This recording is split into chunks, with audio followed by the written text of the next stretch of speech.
pinapakita sa atin ang kwento ng pagtutukso sa ating Panginoong Hesukristo. There are 3 versions of this story, the temptation of Jesus.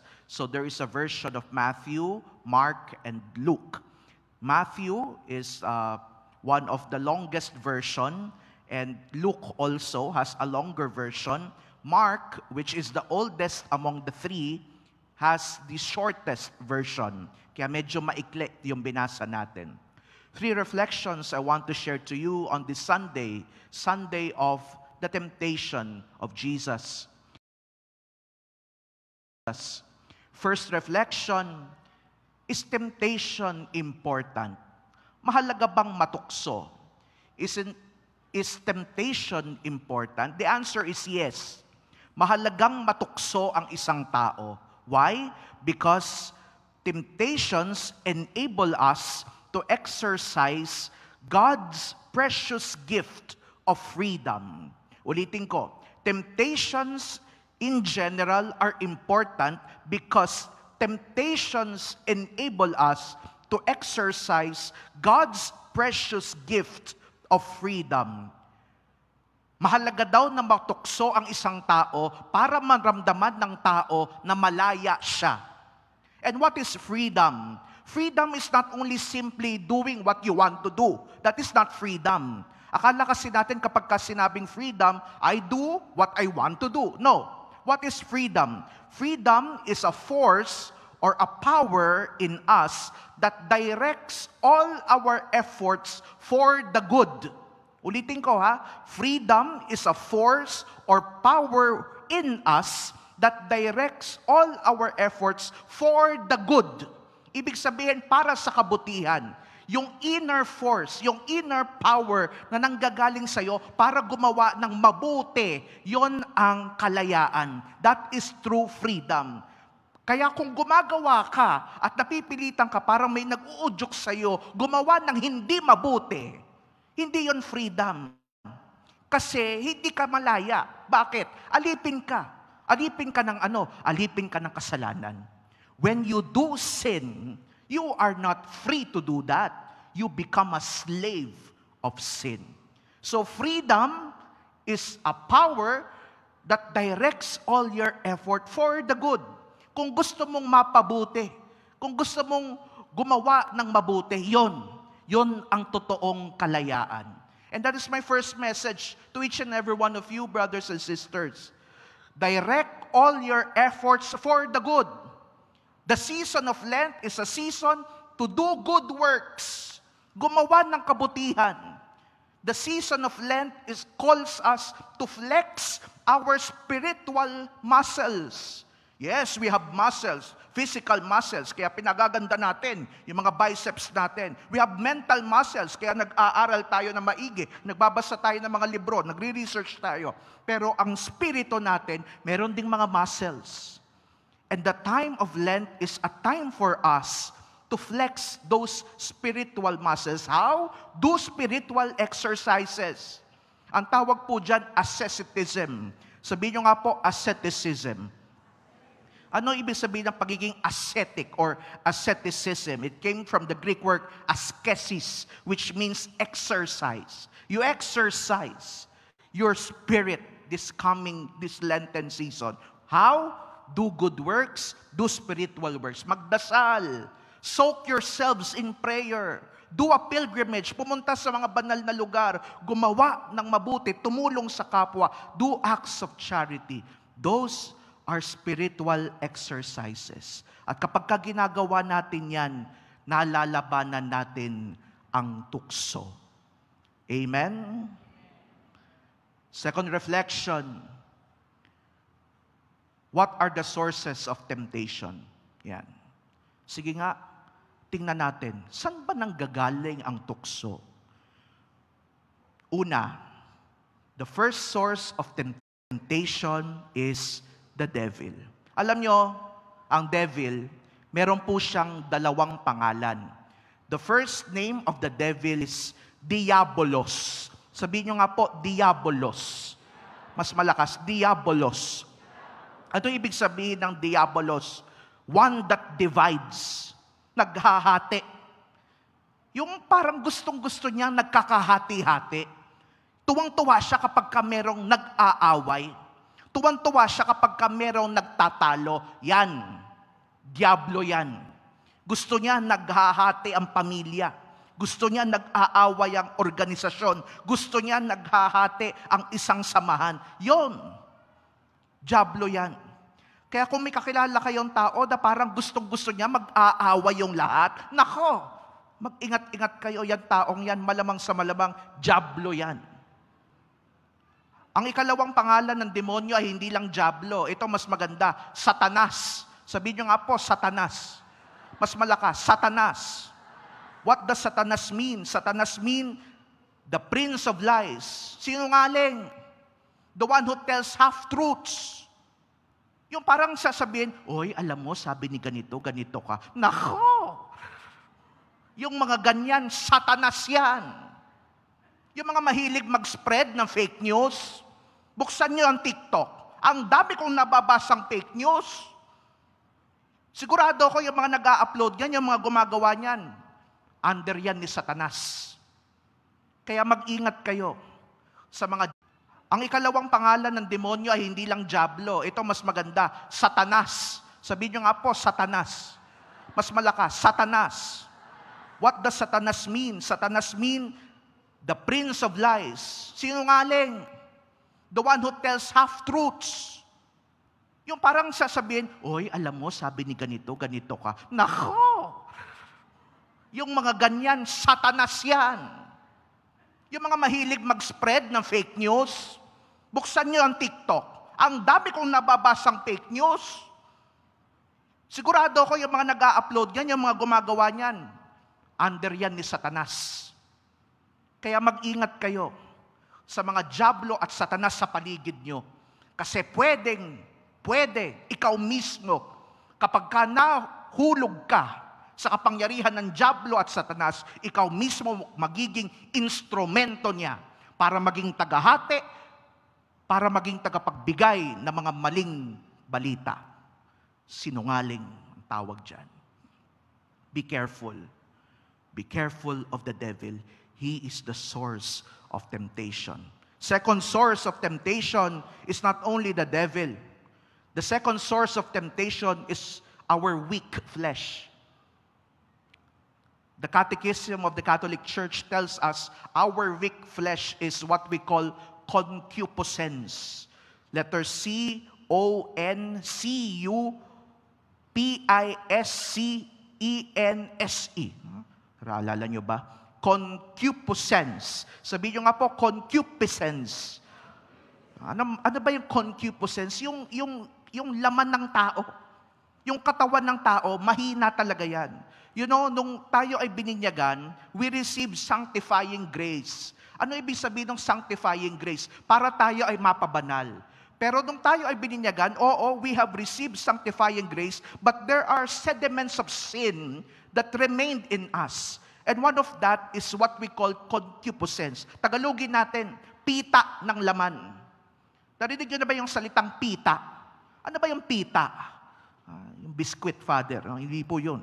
Ano ba yung pita? Yung pita, para siyang udyok, parang impulse or instinct na parang natural na lumalabas sa isang tao. No, halimbawa, nakaupo kang ganyan, may nakita kang naglalakad, ang sexy. Lahat ng bakat, nakabakat sa kanya. Tapos mapapatingin ka, ganyan, oh. Tapos di ba para maglalaway ka? Parang sasabihin mo, parang ang sarap nito, ah. Yon, pita yon. Halimbawa, naglalakad ka dyan, napadaan ka sa Fantastic Baka. Ang tagal mo nang hindi nagsasamgyup. Kasi nga, may mataas yung kolesterol mo eh. O kaya, nadaan ka doon sa tindahan ng ice cream. Matagal ka nang pinagbawalan kumain ng ice cream. Kasi nga, diabetic ka, tumataas yung sugar mo. Nakita mo, ini-scoop na ganyan. Nakita mo, iniihaw na ganyan. Di ba parang, papasok ka kaagad. Bibili ka. Kasi may pita. Nakita mo yung kaaway mo, matagal mo nang gustong sampalin. Nagkaroon ka ng pagkakataon, nandyan na siya sa harap mo. Di ba parang gustong-gusto mo ng ganyanin? Pita ng laman. Mahina. Mahina ang laman. Pero ang good news sa atin, ano mang hina niyan, our God is bigger than our weaknesses. Amen? Mas malakas ang Diyos. Kaya kahit anong hina ng tao, mas kailangan niyang maramdaman na ang Diyos ang mas malakas. Di ba si Saint Paul ang nagsabi niyan, "It is when I am weak that I am strong." Sa mga panahon ng iyong kahinaan, doon katunay na pinalalakas ng Diyos. Amen? Third source of temptation is the world corrupted by sin. The world corrupted by sin. Oh, we live in a very sinful world. A world that offers us pleasure. A world that offers us power and wealth. Alam nyo, yung pleasure, power, and wealth, hindi naman masama yun eh. Hindi masama yun. Pleasure, hindi masama yun. Ano ba yung maghangad ka ng masarap na pagkain pagtapos ng misang ito? Kasi mahaba ang misa ni Father, di ba? Wala namang masama doon. Ano ba yung umasam-asam ka ng kahit konting posisyon? Ma-promote ka kunyari. Hindi naman masama maghangad ng promotion. Sino bang hindi gustong yumaman dito? Kaya nga marami tumataya sa loto, di ba? Hindi masama ang pleasure, power, and wealth. Pero kailan ito nagiging masama? When pleasure becomes an idol. When wealth becomes a god. Na ito na yung sinasamba mo. Na ito na yung focus ng isip mo. Kasi ang sarap eh. Natikman ko yung sarap, kaya uulit-ulitin ko ang sarap. Kasi nakaka-addict yung sarap. Nakaka-high yung sarap. Mag-ingat kayo sa mga panandaliang sarap. Kasi yung panandaliang sarap na yan ang dadala sa'yo sa walang hanggang parusa. Amen. Parang demonyo ko magsalita, no? Pasensya na ho, baka sinasaniban na rin ako ng demonyo. Pero sana po nauunawaan ninyo, ano po? So, review tayo. Ano yung unang source ng temptation? Devil. Sabihin nyo, devil. Pangalawa, concupiscence. Panghuli, the world corrupted by sin. Okay? Third and last reflection, tips. Tips on how can we resist temptation. Allow me as your pastor, allow me as your chaplain to help you, to give some tips on how we can resist temptation. First, know yourself. Sabihin nyo nga po, know yourself. Mas malakas, know yourself. Hindi sa akin galing yan. Galing yan kay Socrates, one of the great ancient philosophers. Sabi ni Socrates, alamin mo ang sarili mo. Kilalanin mo ang sarili mo. Para pagka kinikilala mo yung sarili mo, alam mo kung saan ka mahina, alam mo kung saan ka malakas. Amen? Kaya kung alam mo doon ka mahina, huwag ka nang lalapit doon. Mahina ka pala doon eh. Kung alam mo itong kahinaan mo, di ba iiwasan mo na. Amen? Marami sa atin kasi dinedenay na, kaya ko yan. Kaya ko yan. Kaya hindi niya iiwasan. Malalapit siya lalo sa tukso at madalas, mahuhulog siya sa tukso. Know yourself. Kilalanin mo ang sarili mo. Kaya sabi niya, an unexamined life is not worth living. Ulitin ko an unexamined life is not worth living. Today, examine your life. Kilalanin mo ang sarili mo. Saan ka malakas? Salamat sa Diyos. Saan ka mahina? Humiling ka ng tulong sa Diyos na malagpasan mo ang mga kahinaan na yan. Amen? Tao tayo. Ayoko yung salitang tao lang. Minsan kasi kapag ka nagkamali, sasabihin mo, sorry, tao lang, nagkakamali. Huwag mo sabihin lang, huwag mong nilalang lang yung tao. Tao tayo. Tao rin. Kaya si Father kapag ka nagalit, sasabihin ko, hindi lang ako tao lang, tao rin. Tao rin ako. Kaya kayo, kapag nakakagawa rin kayo ng masama, sasabihin nyo, hindi ka tao lang, tao rin. Ibig sabihin, we share the same struggles. We share the same sentiments. Meron kayong kahinaan, meron akong kahinaan. Meron kayong kalakasan, meron din akong kalakasan. At kapag kakilala natin ang bawat isa, tigit sa lahat kilala natin ang sarili natin, mas lalo nating matutulungan ang bawat isa sa atin. Amen? Second way, how to resist temptation, avoid occasions of sin. Paano? Number 1, avoid people that causes you to sin. Kung yung taong ito, ginadala ka sa pagkakasala, layuan mo na. Hindi yung chismosa ka na nga, hahanap ka pa ng chismosa. At sasabihin sa'yo, Mare, nabalitaan mo na ba? O di pareho kayo nagkasala. People that causes you to sin. Kaya nga, narinig niyo ba sa gospel, sabi ni Jesus, sabi sa gospel, anong sabi doon? Jesus was with the wild animals and the angels ministered to Him. Ang gandang image nun, ha? Imagine niyo si Jesus, mag-isa sa desert. Kasama daw niya mga wild animals at kasama niya mga angels. Anong ibig sabihin nun? Anong sinisimbolo nun?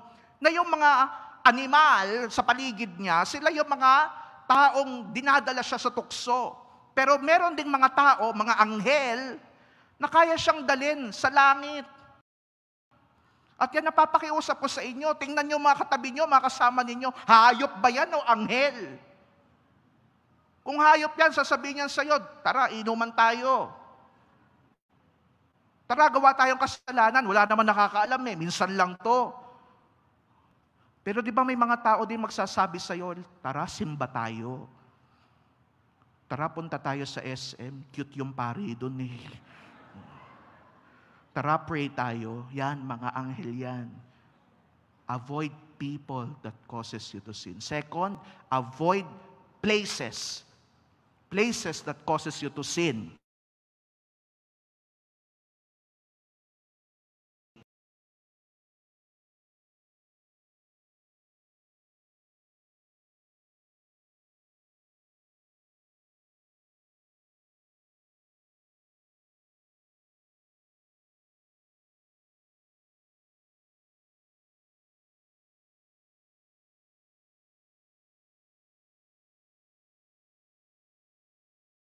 Credit card. Swipe lang. Avoid places that causes you to sin. And third, avoid things that causes you to sin. Alam niyo, sabi ni Pope Francis, isa sa mga pinaka-source ng sin ngayon ay ang mga cellphone. Sa cellphone, minsan nag-uumpisa ang lahat eh. Pa-scroll kang ganyan. Tapos may nakita ka, wow. Meron pa ako napapanood. Minsan nagugulat ako. Mga kabataan, gumaganyan. Maya-maya, nagmumura.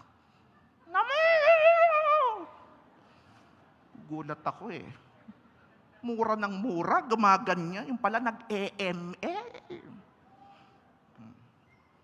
Swipe kang ganyan. Nakita mo, uy, dating app. Tapos napagpares kayo sa dating app, may asawa ka. Kasalanan. Wala kang pera. Mare, Gcash nga dyan. Kasalanan. Avoid things that will cause you to sin. Amen? Ulitin ko ha, avoid una, people. Pangalawa, avoid places. Pangatlo, avoid things that will cause you to sin. And panghuli, the best way how to resist temptation is this. Shift your focus. Sabihin nyo nga po, shift your focus. Mas malakas, shift your focus. O, paikliin natin, refocus. Sabihin nyo nga po, refocus. Ano ba yung masyado ka nang nakafocus sa mga bagay na wala ka? Baka kasi masyado ka nakafocus sa mga problemang meron ka. Baka kasi masyado ka nakafocus sa mga problema, yung mga suliranin na minsan di mo naman kayang malutasan. Sa araw na ito, tingnan mo ang ibang pangyayari sa buhay mo. Baka Di mo na nakikita yung mga blessing na binibigay sa iyo ni Lord. Baka hindi mo na nakikita yung mga magagandang nangyayari sa buhay mo kasi focus ka ng focus doon sa mga bagay na wala ka eh. Alam niyo mga kapatid, huwag niyong gagawin yan. Huwag niyong gagawin yung titingnan yung mga pagkakataong nahirapan kayo. Pwede naman, oo. Pero minsan, walang naitutulong yung pagbilang sa mga pagkakataong nadapa ka. Bilangin mo yung mga pagkakataong bumangon ka at kinaya mo ang mga problemang pinagdaanan mo. Bakit? Para kapag dumating ang susunod na pagsubok sa buhay mo, maaalala mo, kinaya ko ito noon at kakayanin ko ngayon. Amen? Huwag mong bilangin yung mga pagkakataong nadapa ka. Bilangin mo yung mga pagkakataong bumangon ka at kinaya mo ang lahat. Shift your focus. At yan ang message ko, lalo-lalo na sa mga kabataan, young people who are here. Many of you focus too much on the problems and many of you overthink too much. Stop overthinking, my dear young people, please. Focus on your blessings. Maraming tao ang nagmamahal sa inyo. At kung hindi nyo maramdaman ang pagmamahal na yan sa inyong mga magulang o sa ibang mga tao, kahit ako, kaya kong sabihin, naririto ako para sa inyo. Be available to one another. Don't focus on the problems. Focus on your blessings. Amen? O, tama na yun. Alauna na eh. O, sabihin nyo nga po ulit, shift your focus. O, tama na yun. Ha? Ha? Okay na? O, sige.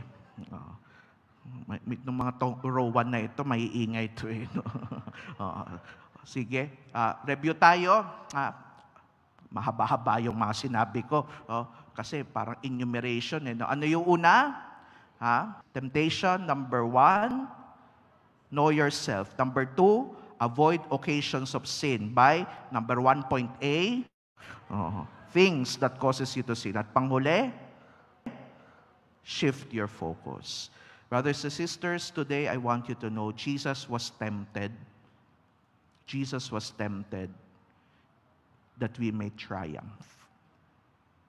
Tinukso si Jesus para tayo'y manalo.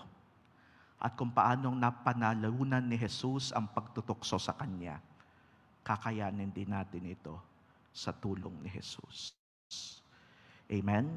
Kaya mamaya pag uwi nyo, buksan nyo yung videoke, kumanta kayo, hanapin nyo yung kanta ni Eva Eugenio. Di ba may kantang ganon? Kay rami ng winasak na tahanan, kay rami ng matang, kay rami ng puso o tukso. Lakasan natin. O tukso. Mali. Hindi tukso ang lalayo sa'yo, ikaw ang lalayo sa tukso. Amen? Sa araw na ito, yan ang papanalangin natin. Panginoon, ilayo mo kami sa tukso. Amen.